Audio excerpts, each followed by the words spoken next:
then you start looking at the rest of the schedule, and you're like, all of a sudden they can put the wins up to be a 1 or a 2 seed, and if they do that, that game against the Packers, in my opinion, might be the one where you start looking like, all right, are they playing for home field just because of the way it rolls out?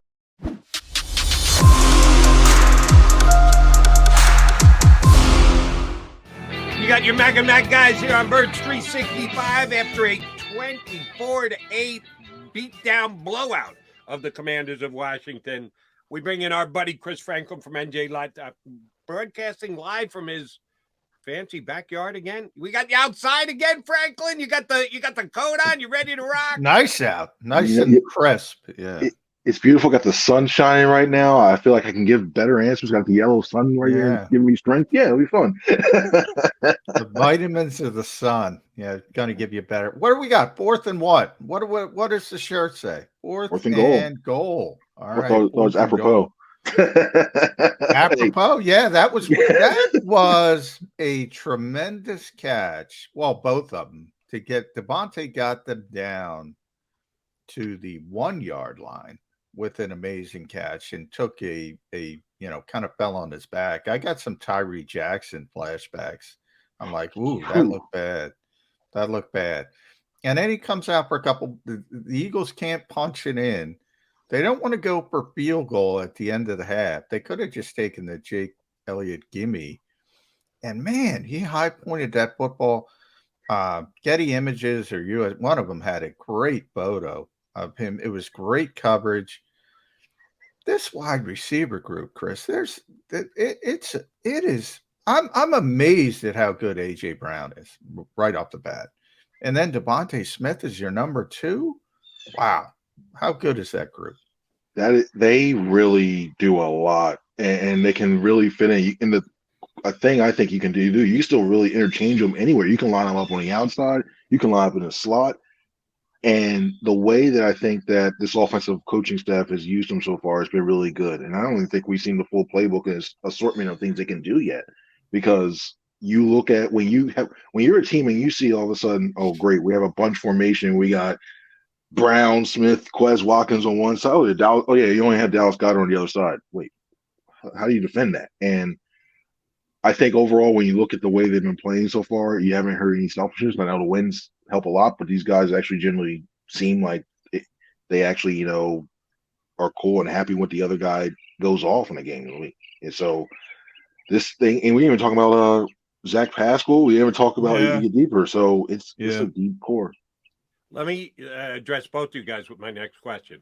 For John to prove that I'm not spiking the ball after only 3 games on the Eagles being 3-0, and you missed a 4th and goal.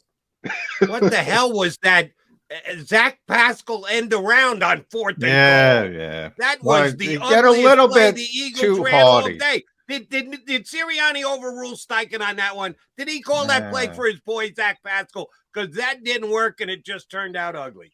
Sometimes you get too haughty. Yeah. I wonder if he was, because Zach's from that area, and I wonder if, he probably had a lot of family friends. I wonder if he was trying to get him in the end zone just so he could say, hey, all right, there you go. Like, celebrate while you're home. But there are better ways to do that than doing that end around, because we know the Eagles don't really do that. And I think in a closed-in space, especially when you have that many guys in the box at the goal line, that's not really the way to go with that sort of play. I think if you're going to do that, you better do that back around like the 30-yard line, 40, we got more space. Plus, if you're going to do an end around, Chris, you should do it with an end around type of player. Somebody, like Curtis Samuel, for instance, on the other side. The first play of the game, end around, Curtis Samuel, 15 yards. He can do it. Zach Pascal, he's not on my top list of 100 who's going to run end arounds. I think it's they're trying to go for the element surprise and surprise himself. When they called, it's like, what, me on end around? I mean, I'll do it, but I don't know. One of the very few shortcoming plays that the Eagles had yesterday. And we're giving a lot of love to the offense in the 24-point second quarter that they had. But the defense was just as dominant and just as impressive yesterday. 9 sacks, 8 from the defensive line, most of the time with no extra blitzes. We know Eagle fans love blitzes, but they didn't need the blitz because they got home with 4 yesterday. The 3 things. Number 1, the Eagles' defensive line was just that good. Number 2, the Commanders' offensive line is injured and not all that good. Or number 3, Carson Wentz still holds on to the damn ball for as long as he does. Put him in the order that they should be put as to why the Eagles came up with 9 sacks yesterday, Chris. I think it was number 1, Carson Wentz holds the ball on way too much longer than he should have. Then I think it came to, being honest, the Commanders' offensive line was. Oh, so you're giving the Eagles themselves the least credit of the 3. And I'll say because when you look at these guys are playing a lot better, but when you look at that Commanders' offensive line, it was. I mean, I think all 3 of us, we can play the middle of that line right now, and we probably hold up better, maybe better at times because they just got overworked. Yeah. That's center. Ooh, that's center. Nick Martin better get ready quick because they need something at center. It looked like a blocking. He was using him like a blocking sled. He got under him and he was pushing him back, and all of a sudden he looked up. I felt bad for him because he got getting built back into a Wentz, and then Wentz had some receivers open if he was given time to throw it, but he pulled it back, didn't like the one he wanted to, and then we saw the old Carson Wentz reappear, and 9 sacks later, Eagles have a win. Well, we're 3-0, Chris, and we're talking here, and something just popped in my inbox. Eagles Super Bowl odds 12-1 to 9-1 to win the NFC, 6-1, now 7-2. And by the way, number 1 in the NFC, still behind Buffalo and Kansas City to win. Number 1 in the NFC to go to the Super Bowl, ahead of the Green Bay Packers and Tampa Bay Buccaneers, who battled each other yesterday.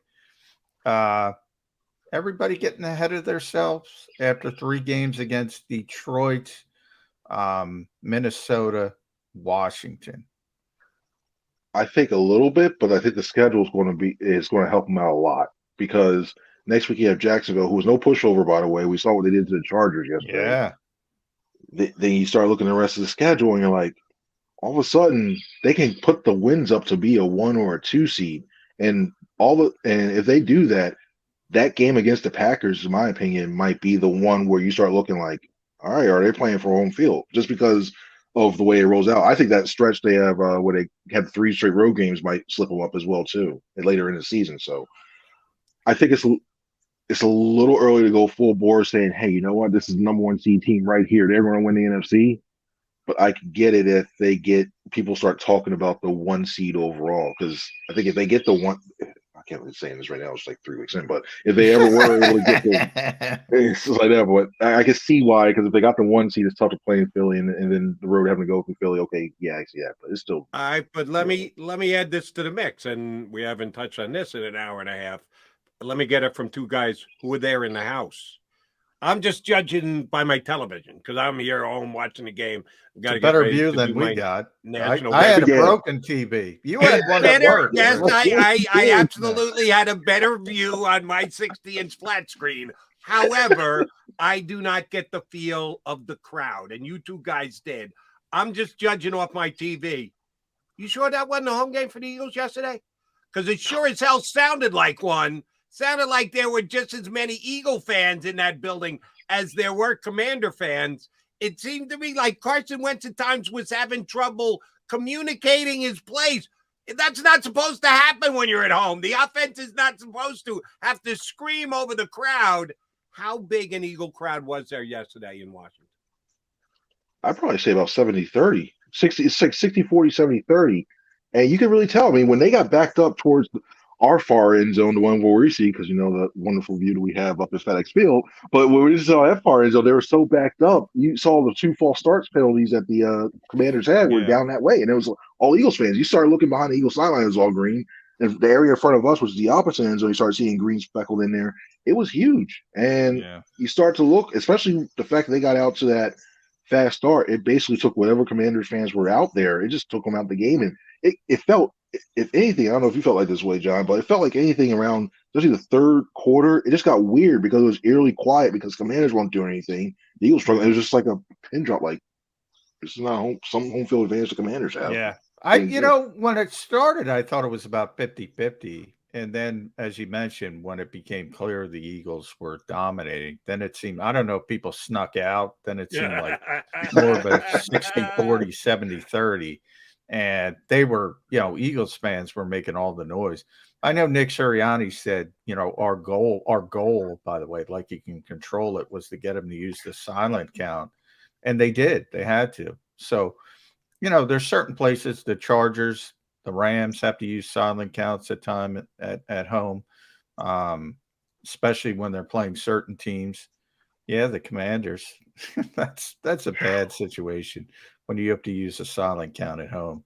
But Eagles fans, they travel well. That's why Detroit surprised me so much, because they didn't let the Eagles fans in Detroit. It really, really surprised me.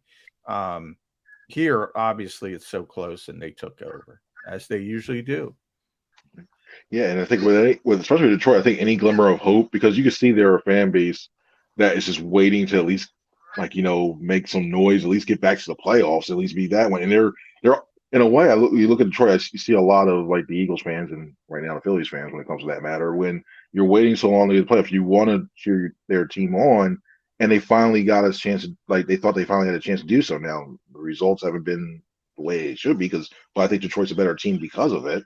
And to go overall, the product they put in the field's better. So I think they just got to learn how to win, the Lions. I think they're a good team, but they don't know how to win yet. And I think when they get over the hump, it'll be pretty good. But this is not Lions 365, so we'll keep it on the Eagles. Defensively, actually, I want to talk about Shane Steichen. I was going to talk about Jonathan Gannon, but JG got the 3 coaching interviews in the offseason. Gets a lot of angst here in Philadelphia. Certainly his defense has played well over the past 2 weeks. But I got to tell you, Chris, if this offense continues to play like this, Shane Steichen's the one out the door. I mean, he's getting a head coaching job if they continue to play at this level. Agree or disagree? I will hardly agree, because when you look at his track record, he was there for Justin Herbert's rookie season, and look at the year he had when it came there. Then he comes here with Jalen Hurts. Well, almost like Carson Wentz. He comes here with Jalen Hurts, and you look at the progression that he's continually made. I mean, you see him over there. I think it kind of helped both Herbert and Hurts when it comes to the fact that he was a former quarterback himself, so he could put himself in that situation. He continually works. He and Brian Johnson together, working with his footwork as well too, and he calls the offense as balanced as he possibly can. Another knock on him when he was coming over to the Eagles, where all he does is run the ball and throw screens. I think when you look at the situation they had at the Chargers, he had a rookie quarterback. They get comfortable. I think when you look at his play design, when you look at the flow of the play call, and we've seen teams want to bring in guys who can call their own plays to be the head coaches. The teams like to do that. So I think he definitely is. I wouldn't be surprised. Honestly, I wouldn't be surprised if next year we're looking at Brian Johnson as the offensive coordinator and Denard Wilson as the defensive coordinator. Because I still think Gannon's got that cachet around the league that Eagles might have 2 coordinator spots they have to fill. All right, Eagle beat guy question, because you guys handle this as much as you do. For the 3rd time this season, and you can only do it 3 times, the Eagles called up Covey from the practice squad to return punts. Didn't, again, do anything. He caught them all. He almost misplayed one, but he got it and didn't break anything. So it's not like he's wowed anybody so far this year. There were very few Eagle return kicks yesterday because the team didn't score. So the opening, that's about it. Get the kickoff stuff over and done with. Again, not a strong suit of the Eagles so far, the return game.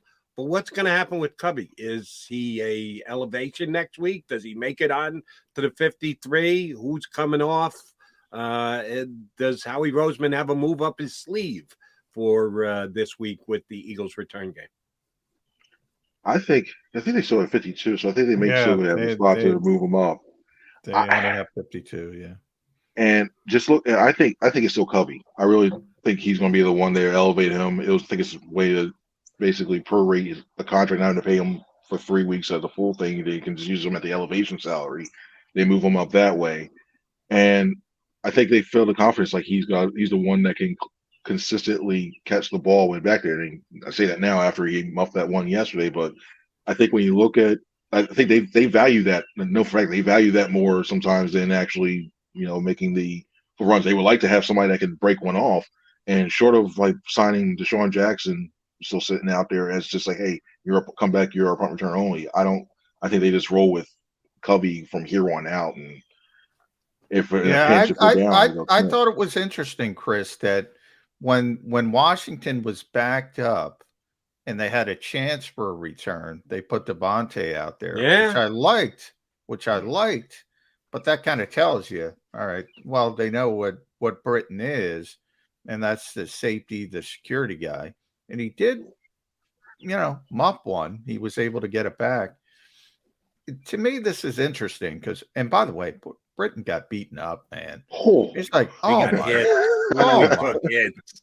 my. You talk about small. We talk about, Jody, you brought up Devonta Smith coming in 160.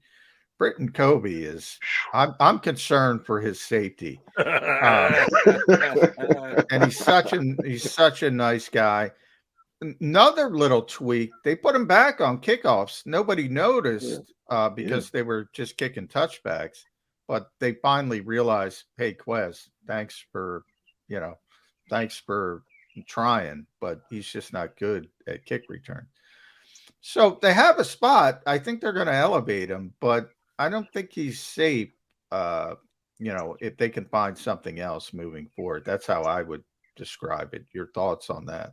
It's almost like they used it. I remember seeing them with that. They put Devonta. It's almost like they used it when they had I'm drawing a blank, but they brought in Jackson at times when they needed a spark or they had a chance high to really leverage get that situation.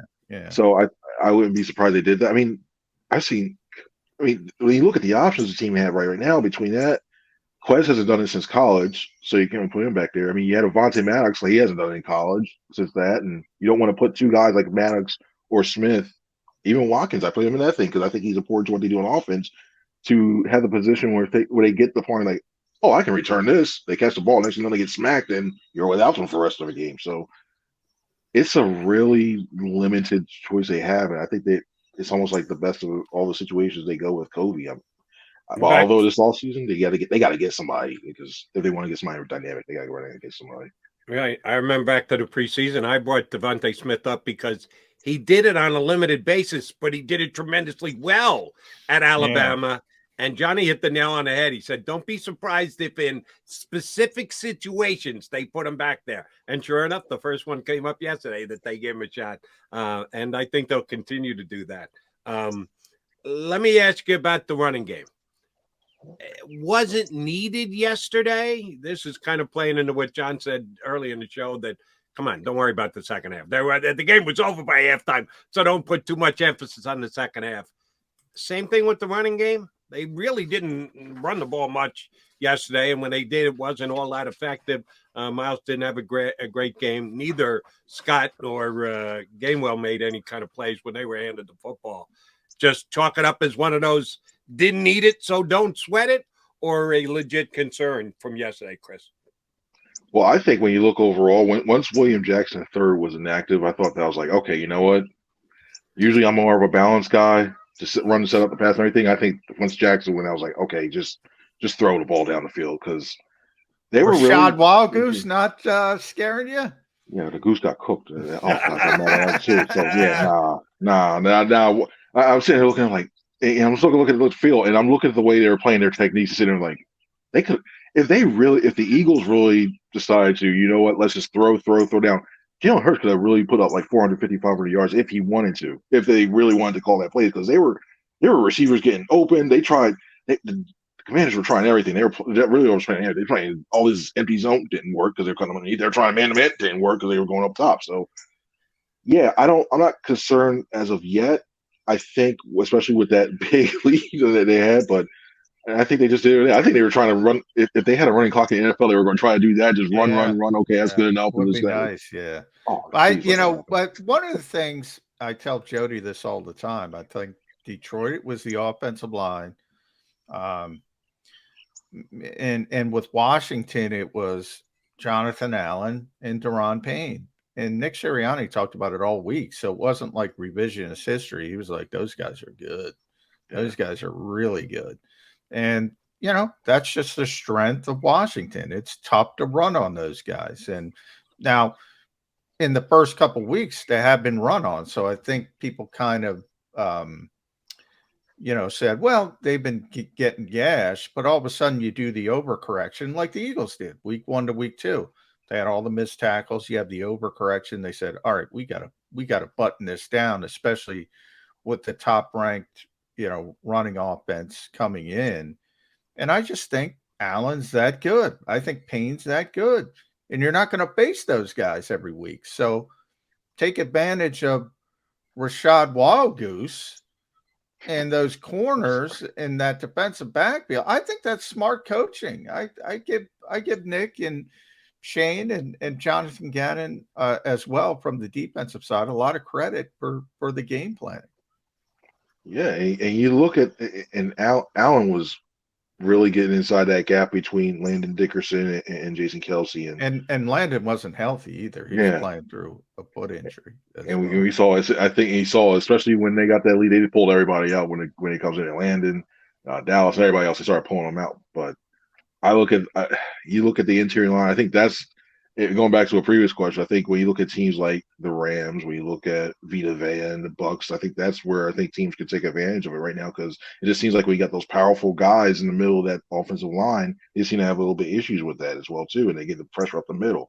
Thankfully, for the Eagles, they have a guy like Hurts who can elude that and move out and roll out to if he needs to. But I think that's something to watch as the year goes on, and see how if they are able to correct it when they go against big physical guys in the middle of the line like that. All right, Chris, now that we've gotten the Carson Wentz reunion in the rearview mirror coming up this week, the head coach of the opposition is a guy who's quite familiar to the Philadelphia fan base. I'll go way out on a limb and say the Jaguar fans won't be taking over Lincoln Financial Field the way the Eagle fans did yesterday down there in Washington. But how many Eagle fans will be wearing a visor in homage to the only coach who ever brought the Super Bowl here to Philadelphia? I think, the visor could be used for Nick too. See, I was like, all right, cool. I can see both, but you know what? I think there'll be a few signs. I don't know if people are going to lay flowers at the feet of the statue for Doug and Nick at the bottom, going pay homage and going, thank you, Doug, and everything. And they'll play the video tributes on the board and everything, but it's going to be, I think it's going to be another one of those things where these guys are going to respect them. I think this game's going to be a lot closer than people think. I think the Jaguars are very athletic, and I think they're on defensively. They have players who could keep up with Hurts if they decide to spy a little bit. I think also in the corner. So I look overall, and I think I wouldn't be surprised if this winds up being like a 10-point, 7-point Eagles win. I wouldn't be surprised if it's a little bit like 4-3. So it's Jaguars present their own problems for Eagles as well too. Yeah. At C Franklin News, read him at nj.com. He's everywhere now. South Jersey Times, Lehigh Valley Live, Times of Trenton. You can read Chris there as well. One more Doug question, because we just got through Jalen Reagor week, and now we got through Carson Wentz week. Now, obviously, Eagles fans didn't like Jalen Reagor. They know, and you know who's the week after? Zach Ertz. Yeah. Just one after the other after the other. And Zach, now Doug is well liked and Zach is well liked. That Eagles fans will be nice to Doug Pederson, at least till the game starts, right, Chris? It's not going to be the angst of Jalen Reagor or Carson Wentz.